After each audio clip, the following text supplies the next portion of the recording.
guys, welcome to our channel வேணியின் எண்ணங்கள்.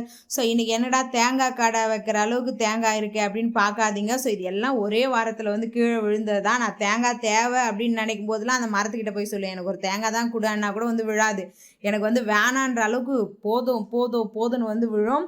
ஆனால் வந்து இதை வந்து அதிக நாள் வச்சு யூஸ் பண்ணவும் முடியாது. ஸோ கடையில் கொடுக்கலான்னா 5 ரூபீஸ் 10 ரூபீஸ்க்கு நம்மக்கிட்ட வந்து வாங்கிப்பாங்க. பட் ஆனால் அவங்க நமக்கு கொடுக்கும்போது 40 ரூபீஸ் 50 ரூபீஸ்ன்னு கொடுக்குறாங்க. இது என்ன கணக்குனே தெரியல. ஸோ அதனால் வந்து எல்லா தேங்காயும் சேர்த்து வச்சுருக்கோம். மொத்தமாக சேர்ந்துது அப்படின்னா வந்து மேபி வந்து நாங்கள் வந்து அதை வந்து தேங்காய் எண்ணெய் செஞ்சு எங்கள் சிஸ்டர் நாங்களாம் ஷேர் பண்ணிப்போம். அண்ட் தென் வந்து ஒரு கூடவே வந்து ஒரு மட்டையுமே கீழே விழுந்தது. ஸோ அந்த மட்டையை வந்து எங்கள் ஹஸ்பண்ட் கிட்ட வெட்டி கொடுக்க சொன்னேன். அவங்களுமே வந்து ஃபுல்லாக வந்து வெட்டி தனித்தனி ஓலையாக பண்ணி கொடுத்துட்டாங்க. சொன்னேன் அது நானுமே அதை எடுத்துகிட்டு வந்து மரத்தடியில் சேரை போட்டு உட்காந்து சரி இதை வந்து பண்ணுவோம் அப்படின்றதுக்காக நானே ஃபுல்லாக வந்து தொடப்பத்தை வந்து பண்ணிட்டு இருந்தேன். ஸோ இது வந்து எனக்கு ஒரு ஆஃப் தொடப்பம் வந்து கிடச்சிது. ஸோ நீங்கள் இந்த மாதிரிலாம் பண்ணுவீங்களா அப்படின்னு வந்து சொல்லுங்கள். ஸோ ஒரு தொடப்பத்தோட விலை எவ்வளோன்றதை வந்து கமெண்ட்டில்